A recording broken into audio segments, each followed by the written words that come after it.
I'm not surprised, motherfuckers.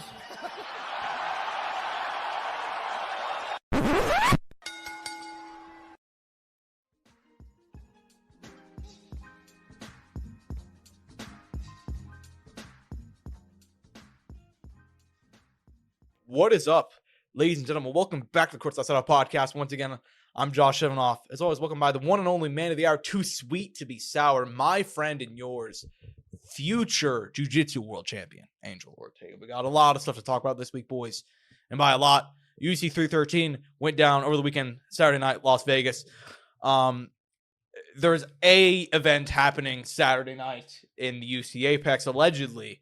And then we have some news to go over. As always, we're brought to you by a few sponsors of the show, Rogue Energy, ELYXR, and BetMGM. Rogue Energy keeps me filled up while I'm at home, I'm at the gym, or I'm watching UFC 313 on Saturday night. And they can help you get there, get to the finish line with code SOUNDOFF, all caps, when you spell the brand's name at checkout.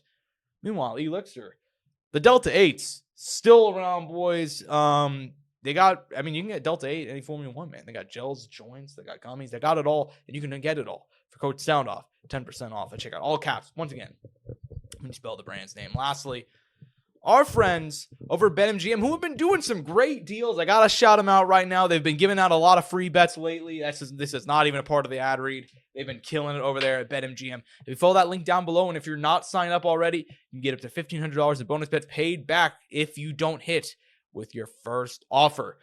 Contact 1-800-GAMBLER if you're having any issues or any struggles with addiction or anything like that. But if you want to go ahead and have some fun with the fights, coming up this weekend, UFC Vegas 104 in Las Vegas, you can follow that link down below and get $1,500 in bonus bets.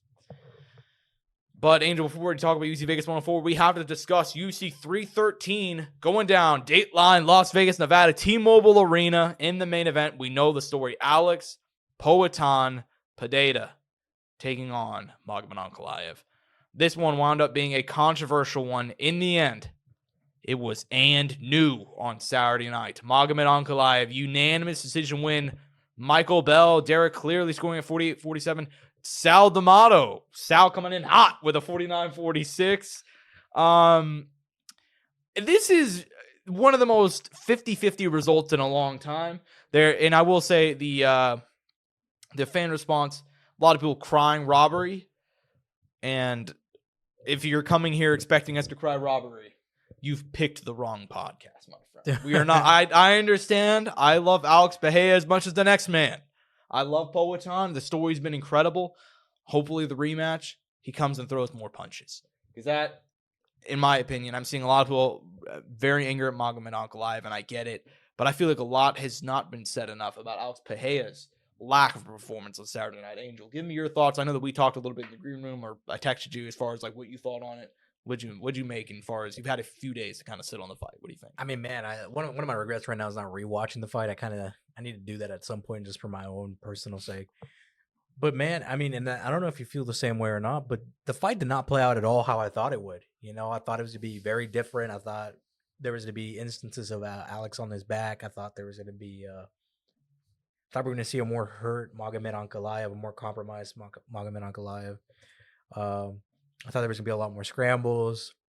I thought it was going to be a lot more chain wrestling, which it didn't end up being that. It ended up being a lot of forward pressure from Magomed, some clinch work, and then a few takedown attempts on the outside. Yeah.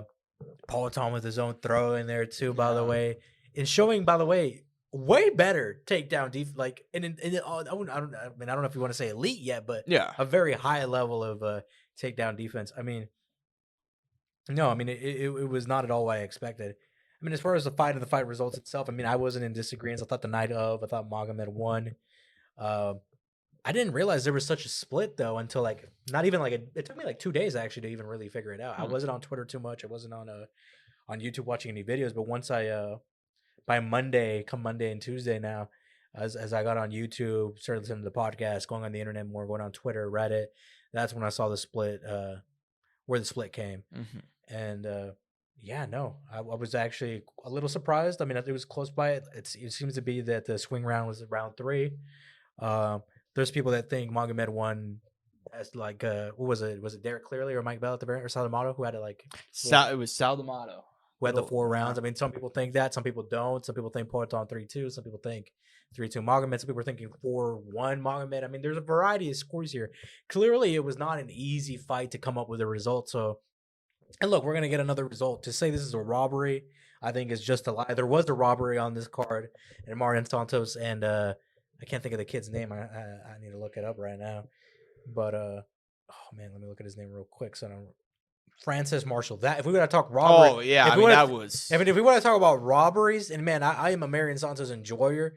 Yeah, that one was probably as real, like a legitimate robbery as you can. A guy who was definitely robbed of a win on his record.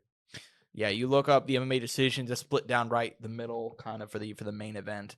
I believe it's like 11 for Ankalaev and 10 for Pereira and 1 draw. You look up that Francis Marshall fight, it is every single media member, including mostly 30-27s. I thought he won that fight 30-27 as well. So just horrific result. What's the fans going on? I mean, I'm sure. I'm sure it's just as decisive. Percentage. 86% thought Francis Marshall. So that 90-10 pretty much. Yeah, basically, pretty much.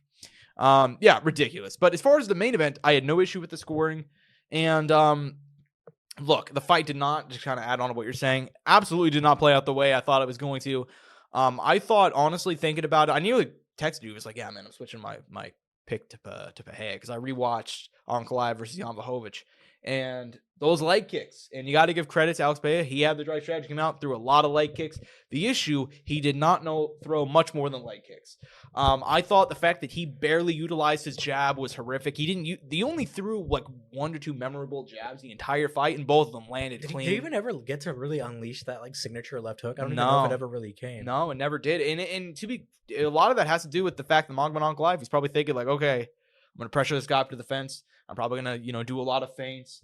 Maybe Pereira was thinking like, man, if I can't open up too much, maybe we'll get taken down, yada, yada, yada. I understand why the fight played out a certain way, but he was very inactive on the feet, especially with the boxing, which disappointed me, man, because I remember in round 5, like, Pereira, the only jab I remember him throwing, and I said 1 to 2. There's only one I can remember. It's in round 5, probably like a minute or 2 left. He throws just a quick jab, and he stabs his head all the way back. And it's like, dude, you should have done that in the last 22 minutes of this fight.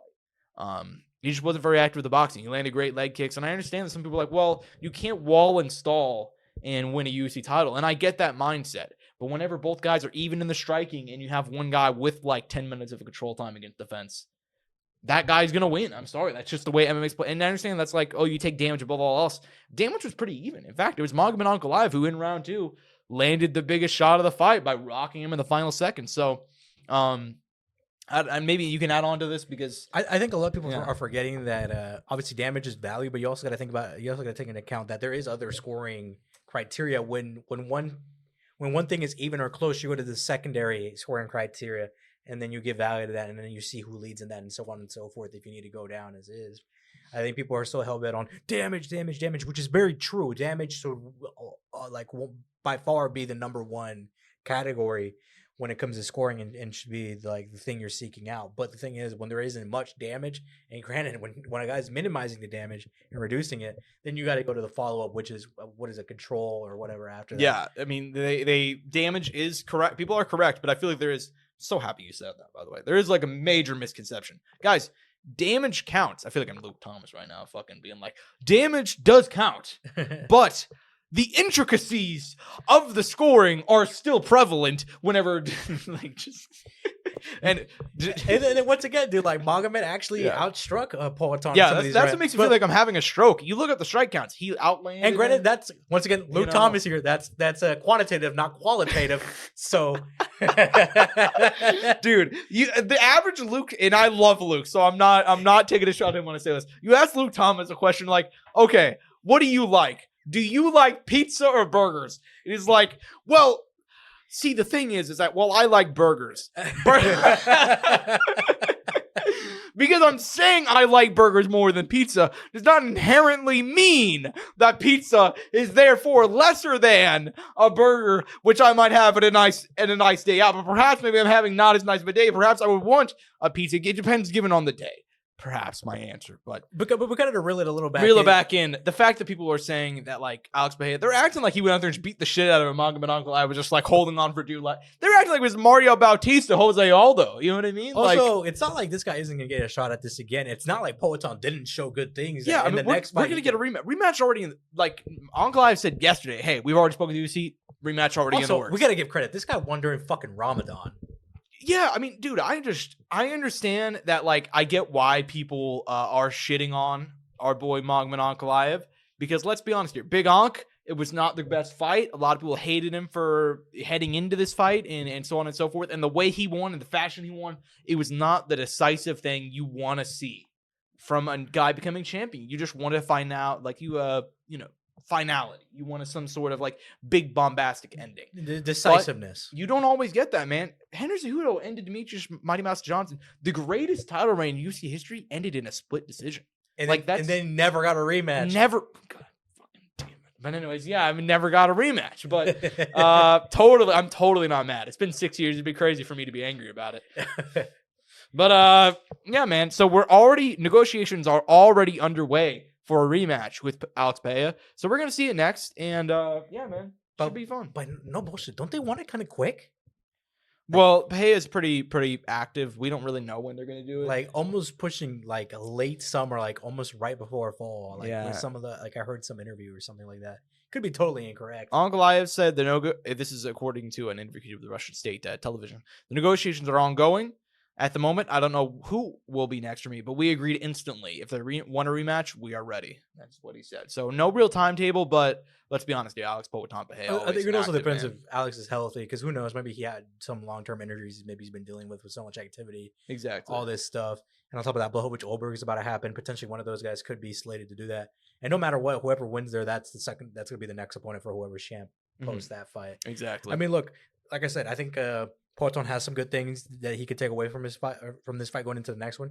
That his takedown defense was probably, I think he might have even surprised himself. I mean, he went Ankalaev for the record 0 for 12. That's what I'm saying. Yeah. So knowing that, now going into the next fight, letting loose a little bit more, being active. By the way, Ankalaev looking a lot faster than what I thought on the, like just in general. Faster. Granted, though, Poatan's never been.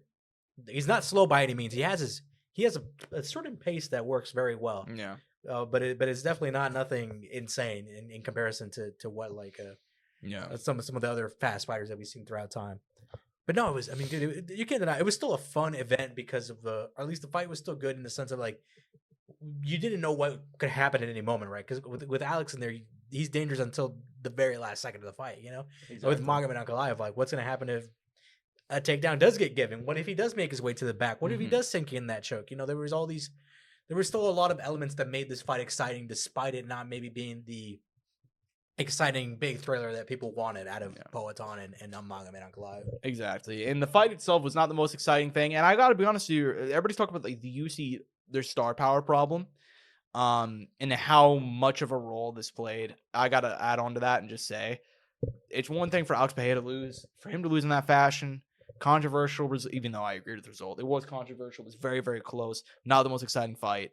I'm interested to see if that does anything to his star power. Because I feel like this fight, I was waiting for like the big kick and buzz all week, and I just felt like it just wasn't there, you know? Maybe I feel like the next fight will be bigger, though. Yeah, that's my expectation. And I think it's going to be a good fight, man. Like, genuinely. Like, I think there's a lot that we learned about both guys on Saturday night. Pereira has takedown defense, and you got to give a lot of credit. I could not believe that we almost saw Magomed Ankalaev knock out Alex Pereira, and like, zero credit. And I'm like, fuck, dude. Because I thought that's in a million years. Never expected him to nearly finish him in the second. So, look, Pereira will be back. He's a legend.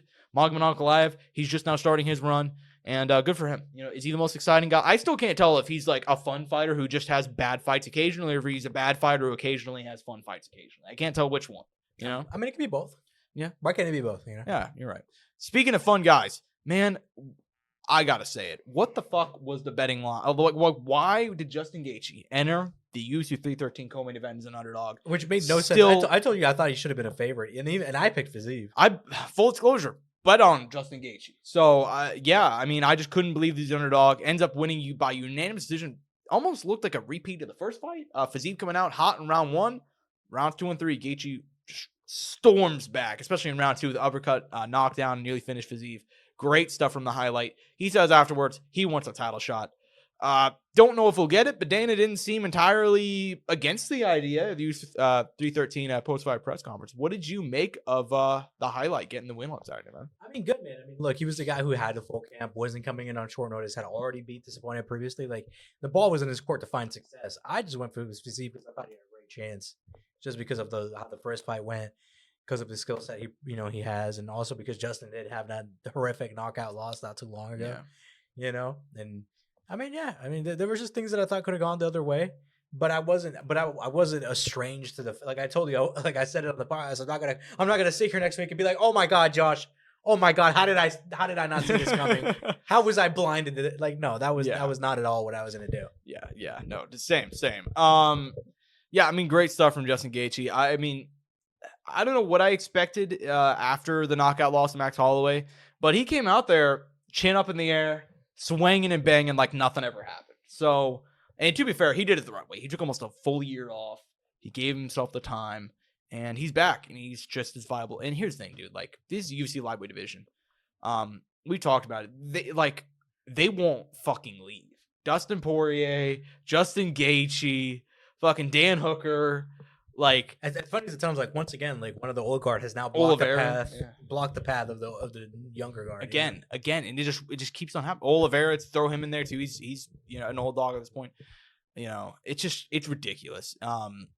Dude, I mean, the lightweight division. I saw that stat. Like, the only person under the age of 30 is Arman Tsarukyan, and that's just insane. And in the top Bahamondes 10 now. Yeah. Huh? Bahamondes now who broke into. Oh, well, I meant in the top 10. Top 15, if you include top 15. Oh, my bad. Pimblett and Grant Dawson, too. So we got, but still, 4 out of 15 under the age of 30. That's insane. And you're not necessarily thinking like title winners with those guys. Fuck, no. I mean, no offense to Bahamondes. We'll talk about him in a minute. Fucking sick. But, yeah, man. I mean, I don't look at Bahamondes or Paddy Pimblett or Grant Dawson as future champions. Maybe I think Arman Tsarukyan might be UC champion. And granted, you never know with any of those guys, right? You never know when would they, like, maybe just that switch clicks and then things just start going the right way and all that stuff. And we know Paddy's, if he beats Chandler, he's there. I don't want him to be there. I don't think he should be there, but I've seen UFC matchmaking enough. They're giving him the Sean O'Malley playbook. You fight one ranked guy, you beat him. You fight another top 5 guy, you beat him. Title shot. It's that simple.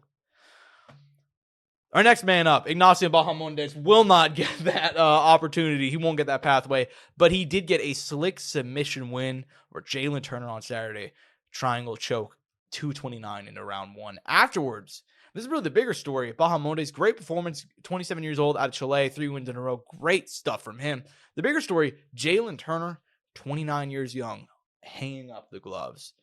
The greatest 14-9 fighter in the history of MMA. Angel, give me your thoughts on Jalen Turner. And if he will return, because I'm somebody, full disclosure, I already said this on Twitter, that's why I'm saying it here. I think he's coming back. I think he's too young. I feel like he'll take the time. He just needs to train, get his mental right. His next fight will probably obviously not be a ranked fighter whenever he does return, which I think it'll be a good thing for him. I mean, you look at the fights he's had, he hasn't looked bad in them. This result and the way it did happen was bad to, like, because I've heard some fighters talk about how the submission happened, all this and the other, like going into some details and saying that it was actually kind of poor on his end. And granted, number of reasons. I mean, in my opinion, I want to believe there's maybe a number of reasons, maybe not focus, maybe not, like we already said, his mental's not fully there. Mm-hmm. Maybe he has these, like, a lot of skills to get him to that elite level, but not everything is fully there to be here now. Maybe potentially. I'm not sure. I could be entirely incorrect. Maybe I'm talking out of my ass here. But I think what he needs to do, if he can, take a year off, man. Take a year off, get your head straight, get a sports therapist, find help, go travel to some other gyms, get some new looks, talk to people. Because clearly there's some level of talent there. And I mean, dude, he got to be a ranked UFC fighter. There's guys who fight multiple fights in the UFC and never get to be ranked. There's guys who go on win streaks, but then they fight a ranked fighter and they just fall short. He actually got to be a ranked UFC fighter. He could have actually, one win here, one win there. He's maybe in the top 10. Who knows, right? Exactly. And honestly, it's so, I feel genuinely, here's the thing, I've been watching the sport for so long now. I don't think I ever genuinely feel that bad for guys because, like, dude, it's a sport, you're going to fail, and just in life, you're going to fail. It's going to happen sometimes. You're going to lose. Jalen Turner, dude, this kid heading into, I want to say 2023. Let me just double check to see when that one was. Yeah, heading into 2023, the man was riding a 5-fight winning streak, all of which were finishes, including some good names in there. Brad Riddell, the biggest one I would say. And then facing Mateus Gamrot, split decision loss. And I want to say the fight was on short notice too. For Gamrot. I think Gamrot came in on short notice. Yeah, let me double check. Yeah, you're right. So short notice, Gamrot came in, he beat him. Split decision. So he's one scorecard away from winning 6 in a row. Faces Dan Hooker. Split decision loss again. 2 scorecards away from 7 wins in a row. He knocked out Bobby Green in just the most horrific knockout of all time. I mean, Jesus Christ, like I don't even remember what referee it should be, but that guy should be in prison. Mario Yamasaki-esque stoppage. Dude, he wanted to let Bobby Green be a warrior against Jalen Turner. Anyways, so he murdered Bobby Green. That could have been his 8th win in a row. Hanano Moicano, he knocked him down, should have finished him, and ended up getting submitted after letting him walk off because he thought the fight was over. He's 3 small decisions, 2 of which not involving him, away from riding a 9-fight winning streak at one point. I don't know how you're not demoralized and be like, you know what, fucking I'm done. So I absolutely get where he's coming from. I think he will come back, and I think he just needs a tune-up or 2. I know that's not the way UFC works. In fact, you probably do need to retire and take some time off to get them to give you a tune-up. So we'll see what happens, but I think it will be back. Even he's 29, man. Like he's so young, and he doesn't take that much damage either. So we'll see. Next up, I have nothing. In fact, this is a first in Courtside Soundoff podcast history. I have nothing to say about this main card fight, so I'll let you say what you want. Amanda Lemos defeats Lucindo by unanimous decision, 29-28 across the board. I mean, I think, like, not to say too much about it, but I think we were right on our analysis last week where we were like, I think Lucindo's just a little too young. I think Lemos is already, she's kind of established she's a vet.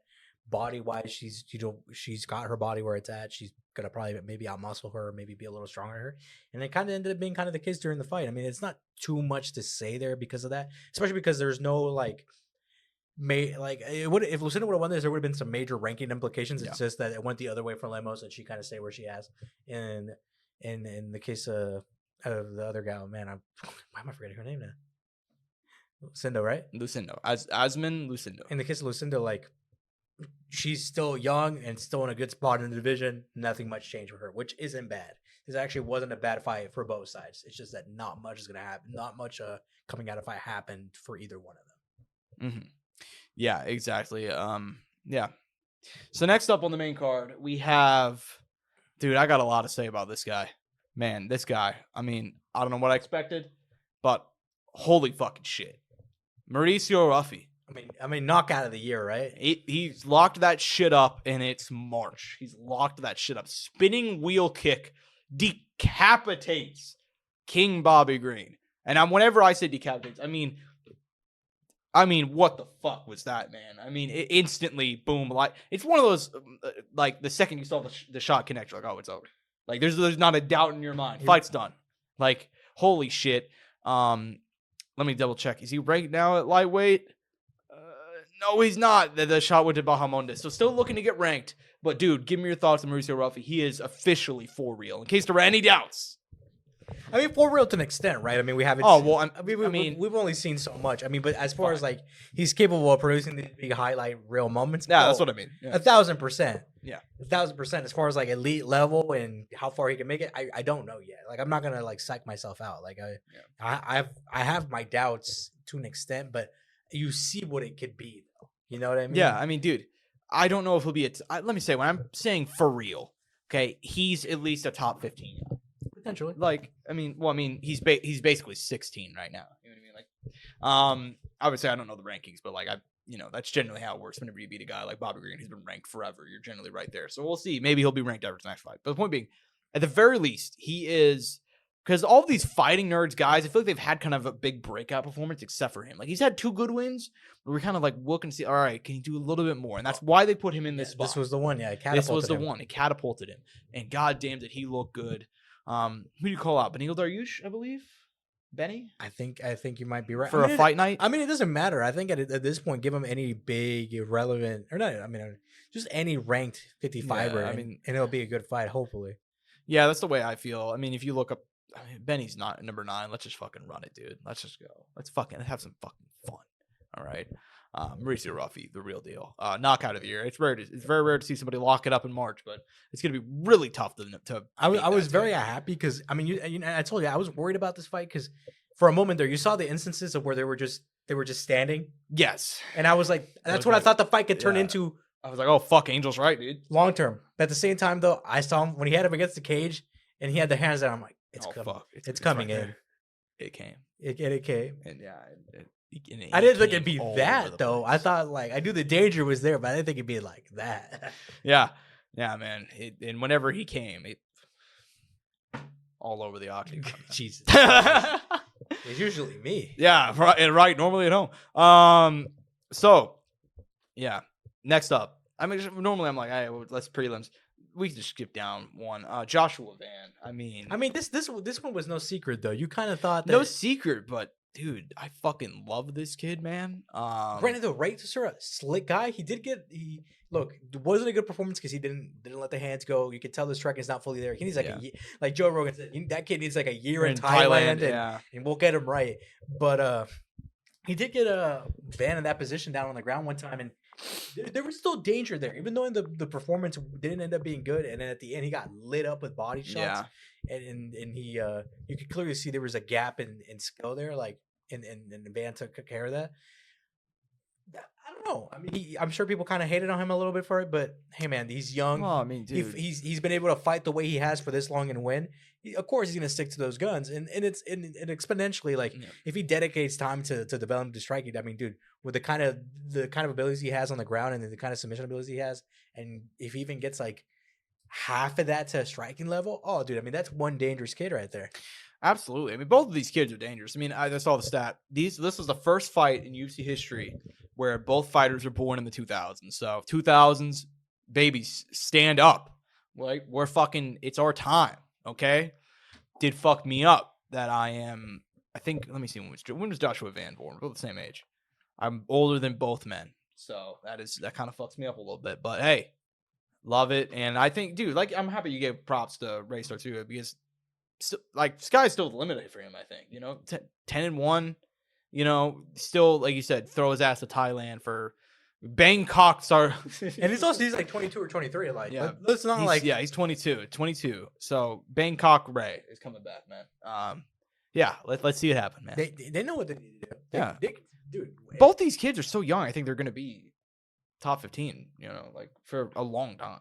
Yeah, especially with Joshua Van. The boxing is just unreal, dude. I mean, you know me. I'm a fucking. If you got good boxing, or a good jab is the key to my heart, basically. So, yeah, love me some Joshua Van, and still not a good performance on the losing end either. Not a good performance, you know what I mean? Like, not a devastating performance on the losing end. So, excited to see what he does in the future. Shout out Bruno Ferreira submitting Armin Petrosian. Did not think that's the way that fight would end. But Never I would have picked Bruno Ferreira if we had to pick. Same. Not in a million years I expected to go down that way, though. Carlos Leal knocking out Alex Morono. I don't know what else to say about this. I mean, that kind of went the way I was pretty confident that fight was going to go that way. It was a lot worse, though, than what I thought. I thought Morono looked...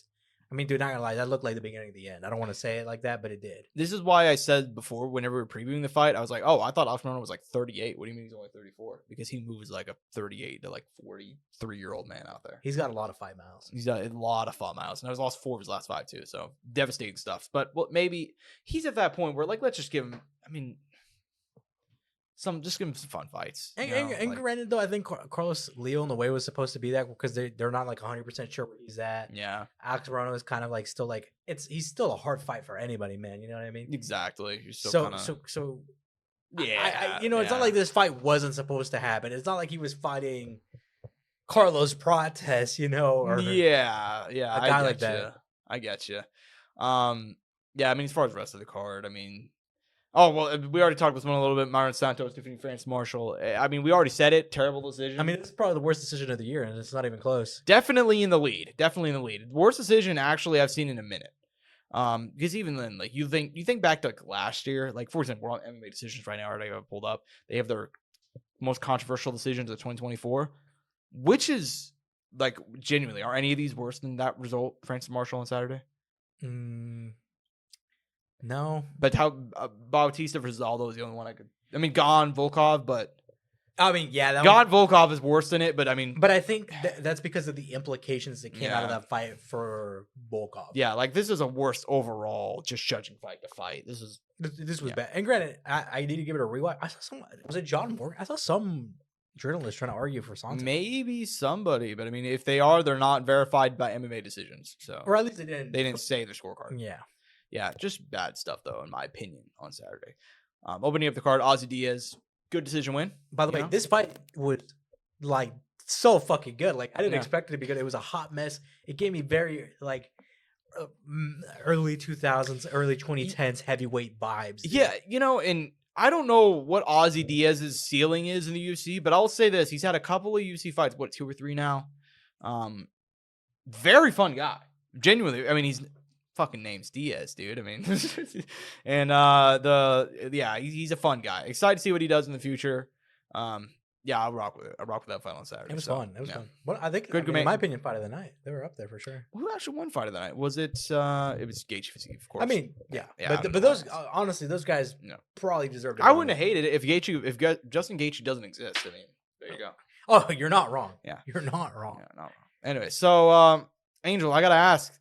Letterbox score UFC 313 out of 5. How many stars are you giving 313, man? Oh man, I'm gonna give it a solid 3. I'm gonna give it a solid. Yeah, that's funny. That's in my head. I was also thinking a solid. I mean, it, 3. it was just good. You know what's funny? They lost to We didn't even mention this. But we lost Curtis Blades, Kuniev, and then John Castanda against Chris Gutierrez, Chris Gutierrez, which I could have thank you. lived without that one, but I really wanted to see the Blades one. Yeah. But it being a 10 fight card, kind of It helped a lot. I kind of actually enjoyed the vibe of 10 fights. Don't get me wrong though. I do wish we had the Blades one. I mean, I think 11 is the sweet spot. I think 11 is the sweet spot because if it's 10, I kind of feel like I don't know. Maybe I've probably just been conditioned to like 11 fight cards because now that I remember that's when I started watching. I wish we did still start like an hour, like the regular time still. No, though. I hear you.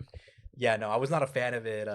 Still going as late as it Yeah. did. That kind of sucked. And then waiting and then having to wait longer for it to start kind of sucked too. Yeah. Oh, I agree. And I know these people have deals and stuff like that, and they have to align these times with television and all that. But I'm like, we start come these the fuck on, pay-per-views man. in an Yeah. hour. I think this. I mean, I get it. I think this is a sweet spot for all the time zones. Yeah. I mean, I don't know. My hottest take has always been, let's just do like one noon card a fucking month. I don't care if it's a pay-per-view. Let's just go crazy with it with the timing. No, but I think as far as pay-per-views, bro, I wish they started 1 hour early. No, I agree with you. I think, dude, because like there's some nights where I'm going. It's been a while. Dude, since I've gone to 11 UFC, fights, but, 1 like, hour early. Dude, like yeah, there's some nights where like we'll leave UFC night, And it's be like 1 in the morning. Yeah, like that's fucking. And it's like I gotta work at 8 a.m. Dude, like, 7 a.m. The Like, East Coast gets banged. Yeah, I can't even imagine being on the East Coast. If you're an MMA fan and you live on the East Coast, shout out you. Shout out British fans too. Even whenever the UFC goes there, they get fucked. It's You're not just a lying. pay per view. I will say the West Coast. I mean, good. I mean, they probably get the best deal. Oh yeah, dude. Fuck yeah, dude. Good for them. I mean, yeah, dude. It's a pain. It's a struggle sometimes. Not gonna lie with you, because I'm sitting there. I'm like, there's no good reason why they can't start the pay per view at 8 or 7. Fucking A, dude. Like that WWE starts at 7, 8, and that's like the Dude, sweet spot. Dude, you but know? like 8:30, 7:30. You know, it doesn't Yeah. even have to be on the dot. You know. Yeah, it's just 9 o'clock is it's a bad time. It's a bad time. And I think it genuinely hinders a lot of people from getting into it. Because it's like, yeah, dude, why would I want to watch like some of these main events are just terrible nowadays. Like, why would I stay up till fucking 1 o'clock in the goddamn morning to watch Marvin Vettori versus Roman Dolidze? I'm sorry.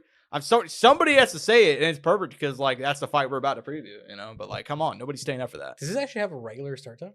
I want to say main card starts at 7. I want to say Okay, so that's not terrible. no. This is 6. actually better. 6. So it's Okay, even this is better. actually good. 3 and 6. Yeah, see, that's Yeah, fine. That's not bad.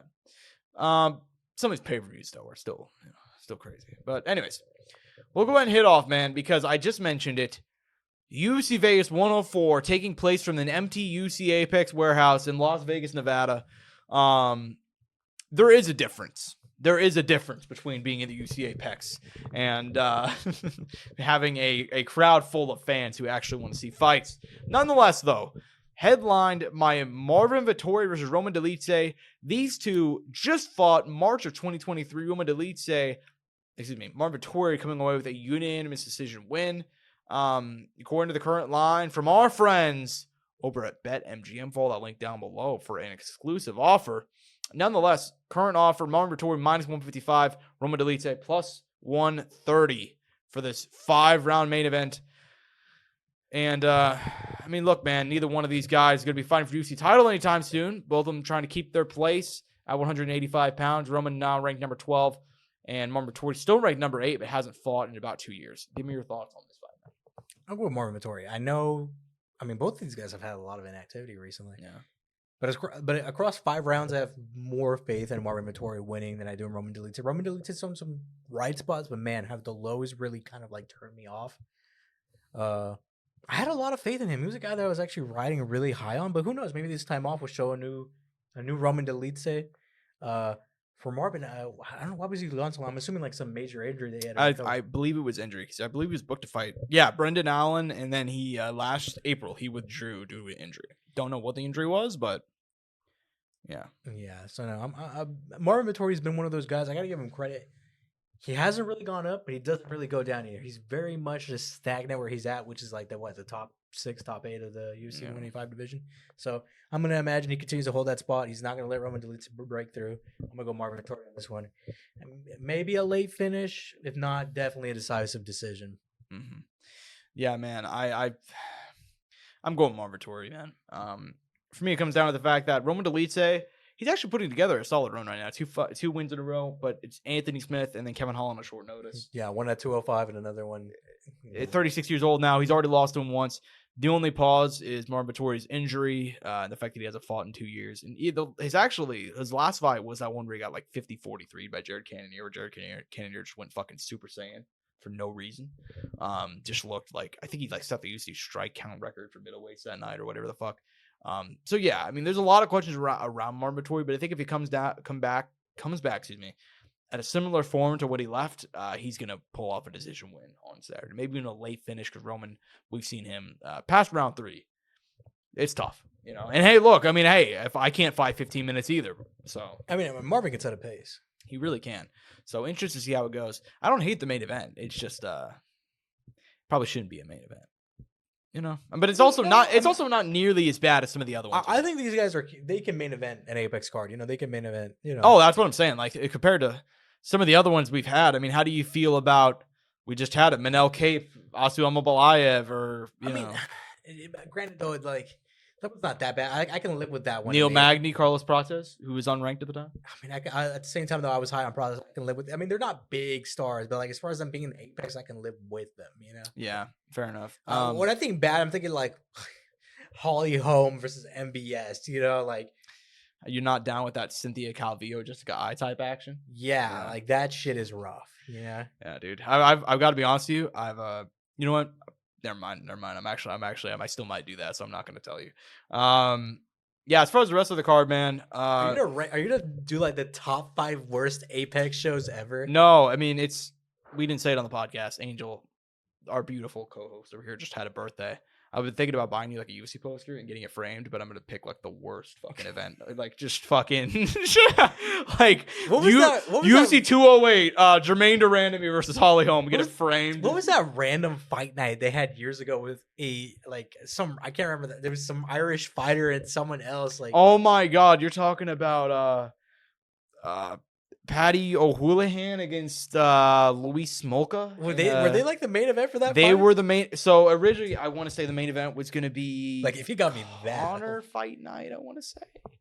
And then it fell out. I think it was supposed to be like something like, and then Dustin Poirier versus. I was right. Yeah. So it's supposed to be Dustin Poirier versus Joe Duffy in the main event. That's like a banger. God, dude, Joe Duffy's boxing was incredible too.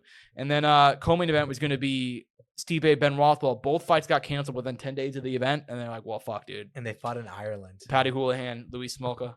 What's the co-main for that? That was Paddy's last fight. Norman Park against Hazel Madadi. Man, I like Norman Park. I'm not gonna lie to you. I don't even know if I would have shown up for this card.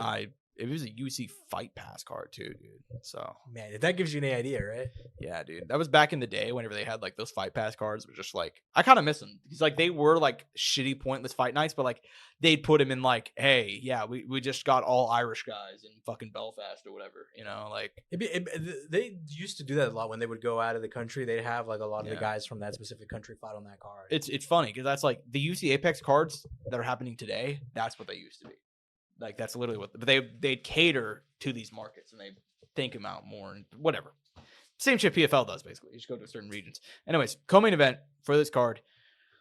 Look, I'll say this, man. At the very least, this one's gonna be a fucking banger. Oh yeah, dude, they pulled the Cody Brundage, Julian Marquez on this one, which is okay. I think you can I'm kind of growing to it now. Like I think you could get away with it. Not necessarily ideal, but it can work. Yeah, I mean, look, these guys are going to be fighting for a belt. Neither one of them are ranked, but goddamn, this will be fun. Chitty and Jukawani, bang, bang. Chitty, bang, bang.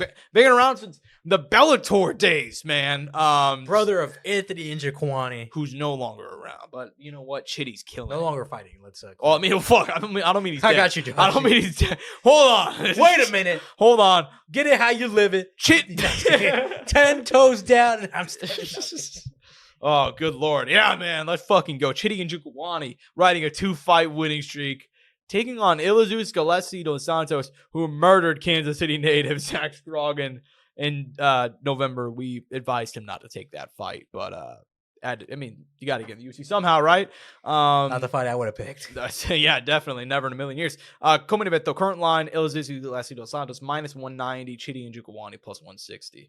I think that's about right. Elizeu Scalesi dos Santos, I'm just going to give my opinion right now. I think he's going to win. He's the older guy, he's older, but he's still the flashier, more explosive man, in my opinion. And whenever let's be honest here, these guys are going to be shooting doubles on Saturday. They're not going to have the singlet on. So I think I got my boy ZDS to go ahead and pull off the win. I'm gonna say both, dude. He's a dog. And also, he still had good performances recently against some of the he had that draw against Renato Frontinov. Yeah, which is just a crazy. He went the distance against Randy Brown. He is still very. And then he obviously we blasted Zach Scroggins. Blasted him out of there. He's still very good. He's still I mean, Chitty's had his moments, but let me see. In comparison to what is on? Yeah, I mean Jared Gooden. Okay, I mean. What is it? It's 2 split decision wins in a row, right? Jared Gooden and unanimous in a split. The Reese McKee one, which Reese McKee good, but he's obviously had his own struggles on his way. Yeah. And the losses are, I mean, Michelle Oleksiejczuk. I mean, that's usually the guy you fight to get into the rankings. Not to be disrespectful. Albert Duriev, I think an older fighter, right? At this point, 36. Yeah, good guy, but yeah, no. Gregory Rodriguez, RoboCop. Obviously, he almost became ranked. Yeah, no. I mean, I'm gonna go to Santos. I mean, I think this one's pretty clear for both of us. Yeah, same. Should be a banger though. I love that fight, and I do love. Look, for as much as shit as I give some of these Apex cards, I love some of these fights. Some of them are just go take a piss and then just do something else. But some of these aren't bad. Alexander Hernandez, Kurt Hollabaugh, good fight. Banger. I love that fight, man. That should be a lot of fun, man. And Alexander Hernandez needs a win. Let's go ahead and let's put that out there. I mean, I know he's coming off a split decision win over Austin Hubbard, but he's lost 4 of his last 5, I believe. So we'll see what happens there. Kurt Hollabaugh, similar case. I mean, he had that run on tough, and he's actually had a lot more success this third time around. Been in some good fights too. And it's a good fight, so hopefully things go well. At the very least, so that one will be fun. Damon Blackshear, Cody Gibson. I like that too, man. Cody Gibson, another tough guy. Damon Blackshear, sleeper guy. Yeah. The real deal, in my opinion. I like this fight a lot too. Choi Sung Woo, Kevin Vallejos, should be a banger, man. I'm still high on Choi Sung Woo. He lost Alex Caceres a few years ago and kind of got derailed. He kind of had a lot of momentum heading into that, but I still think he's got potential, man. Very fun on the feet. You go down to the prelims. Man, I'm a believer in the Ryan Spann heavyweight run. Angel, I don't know how you feel about it. Is this the start of it? I believe so. Oh, he had the OSP one at light heavyweight. Yep, and that was a good win by him. But he's moved up to heavyweight, taking on Waldo Cortez Acosta, who I don't hate many UFC fighters. In fact, I almost never admit that I hate a guy, but I don't like Waldo Cortez Acosta at all. Well, we got a few tough guys in here. You got a few debutants. I thought it was interesting because Carlos Vera opening up the card on there too. He's a former tough guy. Yeah. You can see, what is it, Josiah? Was that Josiah Musa? Yeah. I don't know. He's called the KO Wizard. I think that's cool. Yeah.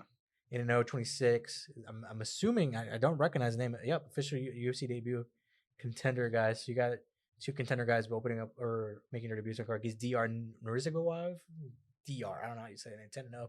205. We need 205ers. So, hopefully he shows some shit. Yeah. We'll see what happens, man. We'll see what happens. I don't. It's gonna be a very sleeper card. The names aren't big, but I think the guys could have pretty exciting performances. I could definitely see some knockout drag out wars in here, some crazy finishes coming out of these guys. You said the guys are gonna have some fun performances. I got to shout this one out. Josie Nunez and Priscilla Cachoeira are gonna try and kill each other. Priscilla Caster. Yeah, apparently, and I mean, she might break the rules a few times trying to fight Juicy Nunes.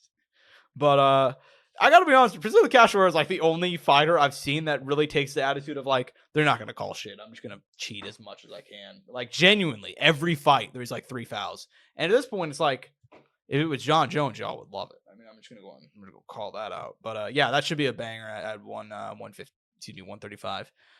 Yeah, I mean, like I said, like you said, excuse me, bit of a this card could turn out really, really well, or it could turn out to be just kind of a mixed bag. We'll see what happens, but yeah, man, hype for it. Nonetheless, that's all we got for the UFC Vegas 104 card. We do have some other news to go over. A few fight announcements, a few fun little things to talk about, a full card announcement in one of these cases. We'll hit off with this one. Turki Alalshikh, who, look, I don't agree with everything the man does, but Turki Alalshikh in Saudi Arabia have come through and changed boxing. And one thing they're trying to do now is they're trying to make the spectacle bigger, which is something I appreciate. You know, they're putting Canelo Alvarez, Terrence Bud Crawford in Allegiant Stadium in Las Vegas. We know they're doing a card in Times Square headlined by Ryan Garcia or later this year as well. Well, they're already looking to the future. Turki Alalshikh has announced that a boxing event will be held at Alcatraz Island off the Bay of San Francisco next March. No fights announced as of now.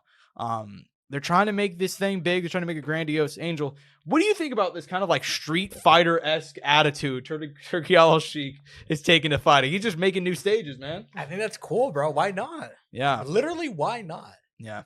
He's doing the shit that I do if I had like unlimited money. Like, but I don't even think I'd think of this. You know what I mean? Like, who would have thought about it, right? Yeah, like putting a card in Times Square, that's such a good... I've thought about that before. Like, you I've didn't thought think it was feasible, bro. About an event being, but I never thought it would actually happen. But they've had concerts in Times Square, right? I want to say for like special events. I was gonna say, so in my thought process, why couldn't we have fights there? Yeah, well, you're not wrong, but conscious. I just never really. I mean, I thought it's something that like I've thought about as like a possibility, but definitely never thought it would happen because like the UFC's not gonna put money into it, and boxing's not, like they finally found the guy who's gonna put the money into it. So I don't even know how much money it costs to rent out Times Square. Probably, I mean, at least $20 million. I mean, dude, yeah, they pay so much money just to advertise on the screen. So who knows, man? But regardless, that's sick. Putting a card at Alcatraz Island, I'm gonna try and make it out there for that one. That is there's certain things that I just want to be in the building for. Like you and I were talking about this, and we'll talk about this in a few minutes actually. UFC Kansas City, they've come here a few times. We want to go to every UFC Kansas City event. I want to be in the building whenever they're like, it's time. I want to be in the building for that. I want to be in the Alcatraz Island whenever presumably they're going to have a huge fight too. So that's just such a once in a lifetime experience. So I'm going to try and make the trip out there. Probably won't happen, but regardless, awesome concept.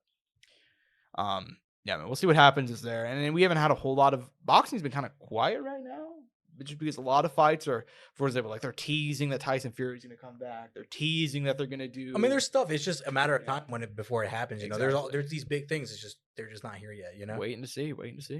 Yeah, man. We do have other fight announcements. In fact, this is actually a confirmed card, which I hate coming on here and shitting on the PFL every time we talk about them. But they make it so difficult to not shit on them like every time we talk about them. So the PFL, they had in January the biggest fight in their entire promotion's history. I'd say as far as the way fans reacted to it, the buzz, the praise to both guys, Paul Hughes, Usman Nurmagomedov put on a war in Dublin. Not Dublin, excuse me. In Dubai. In Dubai. Well, instead, we know that there was talks of a rematch. Instead, they're taking Paul Hughes to Ireland. They're taking him to Belfast, Ireland in May. Awesome. Paul Hughes, Usman Nurmagomedov, the rematch on. Hey man, he already went. He fought on Nurmagomedov's home territory. How about No, it's not the rematch. No, he's fighting fucking Bruno Miranda, who is, a decent PFL prospect, but not a big name by any means. And the rematch is right fucking there. So, to be fair, I know Usman didn't want the rematch. He complained about it. He was sick. He didn't get training. He had 7,000 other excuses. Point being, Angel, give me your reaction. He was coming off cycle, No, I was kidding. I mean, he's already failed one test. Dude. I mean, this is what do you even say, man? They just. I mean, we know that. At this point, dude, I've lost faith in PFL. I had a lot of faith in PFL when I knew Saudi had come in with the PFL and was planning to do shit. I was like, dude, you know something? I think they could actually compete now. Will they be number one? No, but can they be a really good number two? Yeah, which is perfectly fine. You know? Yeah. Not the case. I mean, they keep dropping the ball. They keep doing things wrong. They keep going in the opposite direction of like what I think they will do, and then. No, I mean, they're not capitalizing on certain moments. They're not taking advantage of things. They haven't taken a step up. I feel like they've only taken step backs, or at least stayed stagnant. I mean, there's a number of issues I have with them now. Like this was supposed to be a big year they went into the year talking about like doing different things and kind of resetting, and I think it's been a utter fucking failure. Mm-hmm. Yeah, dude.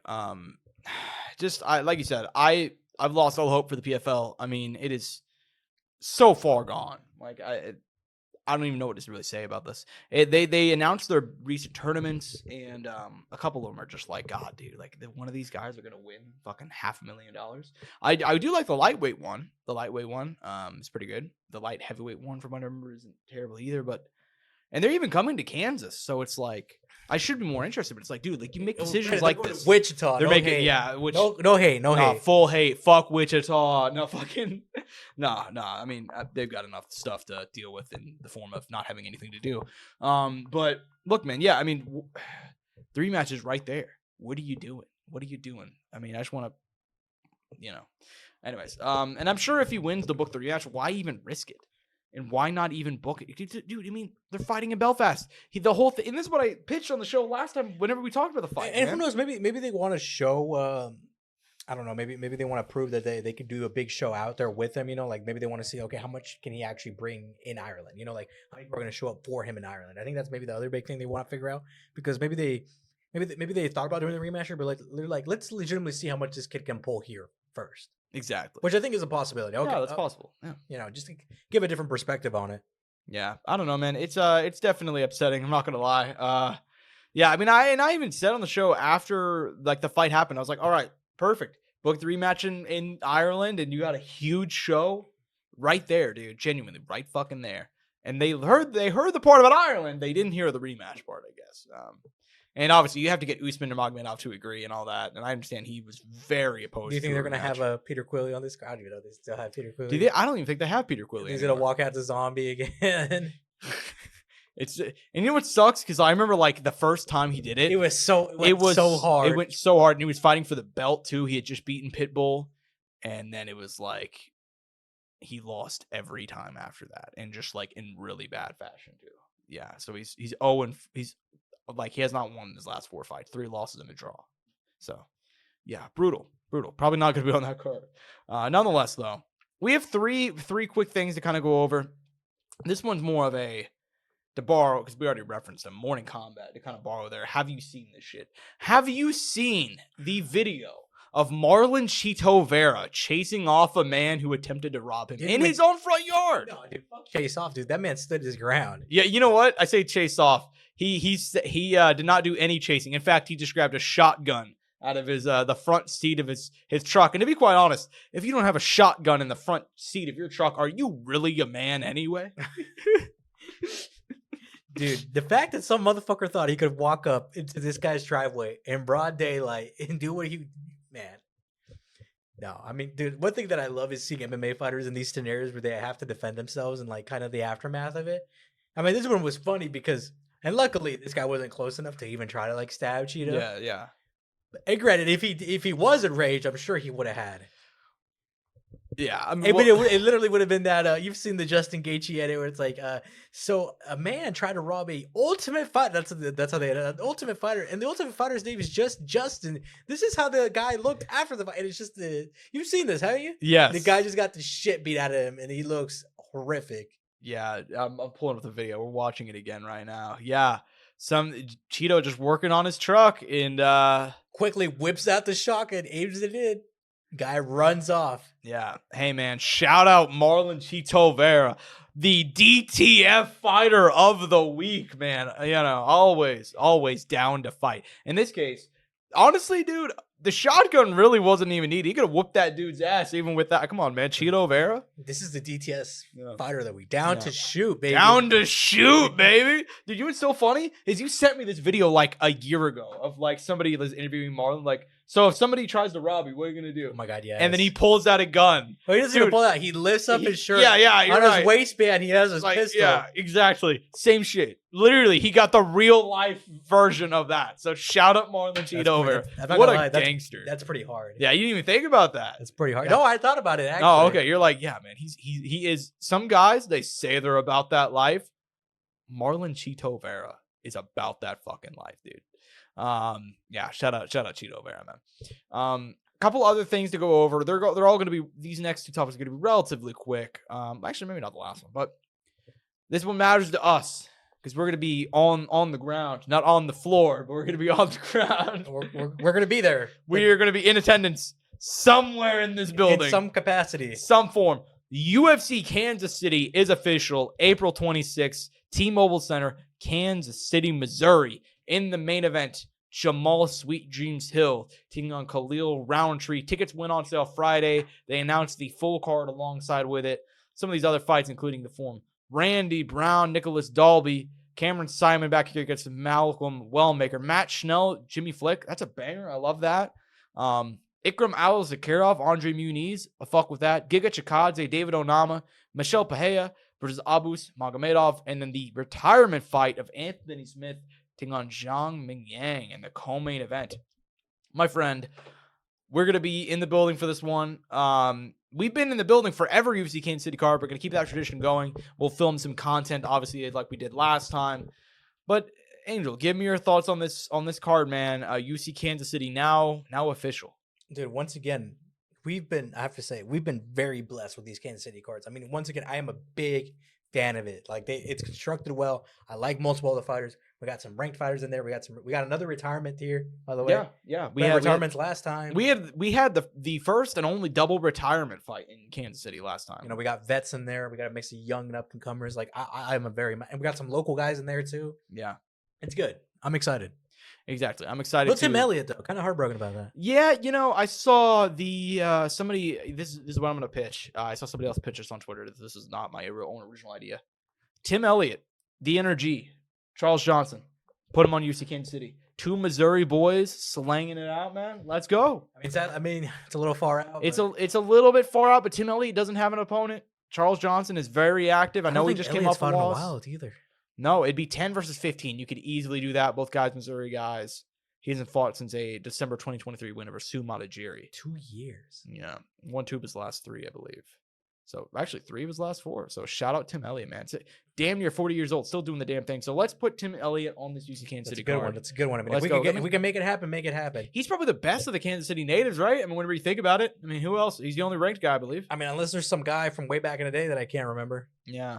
You know? Yeah. I mean, if we're gonna counter, Megan Anderson fought for a UFC belt, you know. But yeah, I mean, outside of that, we had some other people back in the Jason High back in the day, you know. So a few other dudes, but as far as right now, Tim Elliott's probably the best actual fighter. So. I'm sure there's some like regional guys that probably fought like a lot who were from Kansas, who just never made like really big shows. But as far as right now, Tim Elliott, so let's put him on this event, boys. Come on, man, let's go. And especially shout out Energy, man. I like that fight. I'm just saying, let's be bold with it. Style clash too. I'm just pitching. Mick, Sean, you know, fucking ring me, man. So, yeah. So, anyways, this is our final topic, and this is something that I could have talked about during UFC 313, but I like to give these guys their own shine and kind of like include them at the end. I said that for this UFC Hall of Fame class, they should have it headlined by Dominic Cruz. They're not having a headline by Dominic Cruz. Instead, they're going in a different direction. A man who retired around 2 years ago now. Actually, I think it'll be 2 years, almost to the day when he ends up getting retired. Dang, that's how long it's been. In the Hall of Fame, yeah. July of 2023 and July of 2025, Robbie Lawler will be headlining the UFC Hall of Fame class of 2025. One of the greatest of all time, and only one of the greatest of all time, in my opinion, the greatest action fighter of all time. Maybe Justin Gaethje. By the time he's retired, he'll dethroned him. But I'm biased. I came in right before whenever Robbie started making a run to the title. And those 3 fights, Honestly, it was 4 fights. Like the Matt Brown fight that got him a title shot, the second fight with Hendricks, and then the wars with Carlos Condit, and then Rory McDonald. The best 4-fight run for anybody in MMA history, in my opinion, as far as entertainment value. Just a 5-round fight, 5-round banger, 5-round banger, 5-round banger. I get the McDonald fight rematch didn't go the entire distance, but you get the point. Give me your thoughts on Robbie Lawler going into the UFC Hall of Fame and leading this class. I mean, how could he not be in it? No. You know what I mean? It'd be a mistake for him not to be there. And leading it, I respect it. Yeah. I mean, yeah, I'm on fire with it. Yeah, they always have the different wings, and they get somebody new every year, the Pioneer wing, but the modern wing tends to be the one that like the leader, like they get the final speech and yada yada yada. So I wonder how did it be for him, because he's not very he's not the most talkative guy, but you also got to give him credit, man. He he showed a lot of emotion, and he's not normally that guy. No, he was very vulnerable in that moment. You're not wrong. Yeah. The current Hall of Fame class, in case you're curious, led by Robbie Lawler, Israel Adesanya versus Kevin Gastelum is the fight of the year, or the fight wing it's going in. Craig Pilligan, as far as the contributors wing, he was creator of The Ultimate Fighter. Robbie Lawler obviously leading it. Still waiting for the Pioneer pick. Don't know who they're going to go with. I'll say it every year. Frank Shamrock still waiting to be inducted in the UFC Hall of Fame. Rampage. Oh, honestly, is he getting the UFC Hall of Fame yet? I feel like he should be, but he's not. Yeah, Rashad's in. Rampage isn't. Let's fix that right now. But they have Rashad in the modern wing, so interesting. He could eat. Some of those guys, they fall into both. He's got Rampage is kind of a weird spot, but hey, man, he unified the titles. He helped titles in both Pride and the UFC. I mean, kind of deserving of it, man. You can put him. He's kind of nice because he could go either way with him. I agree. Is there anybody else who was Pioneer who you can't think of right now? Who was what? You can't think of right now? Oh man, what would be a nice one? Well, he wouldn't be Pioneer, but Rumble. Oh yeah, just a couple, just as a memory, yeah. No, I love that. That wouldn't be shit. He's gone now, but wouldn't the family appreciate that? Wouldn't the fans appreciate that? Yeah, I'm surprised they didn't put him in already. Thinking about it, or at the very least, they're going to put him in for a fight. I just don't. Maybe the DC fight or something. I don't know. I mean, if you look at the Pioneer wing, it seems like everybody that's in here retired probably before 2010. 2015. I mean, I get Rich Franklin. Rich Franklin technically didn't retire until 2015, but his last fight was like in 2011. They have Anderson Silva in the Pioneer wing. It seems like they're just flying by whatever the fuck they want to do. Is Dan Henderson in it yet? Dude, Arlovsky. Oh, that's a great pick. Arlovsky is a prime Pioneer wing candidate. Yeah, the Pitbull, dude. Yeah, he's not in. I'm gonna throw a prediction out there. Either Dan Henderson or Cowboy. Cowboy's already in. Oh, he is? Yeah, Dan Henderson or Arlovsky will go in this year. That's my prediction. I actually never care to look at it to see who everybody's in it. Yeah. Frank Mir's not in it. I could see him going in. You could do it. There's options. There's options. There's options. Maybe we'll put in Brock or something. They'll go crazy with it. I don't know. Regardless, though, anything else you want to go and talk about before we go and close out of here, man? No, man. I think that was good. Yeah. Decent bit to talk with the pay-per-view. I know this week is not the best as far as the fight cards, but hey, man, after this, it's going to pick up really quick, and we're going to have like a good month and a half of good MMA. Yeah, we're close, dude. We're getting close to having like a really nice stretch of fights, and we're close, man. And in the first part of the year, we've said this many times, it's always rough.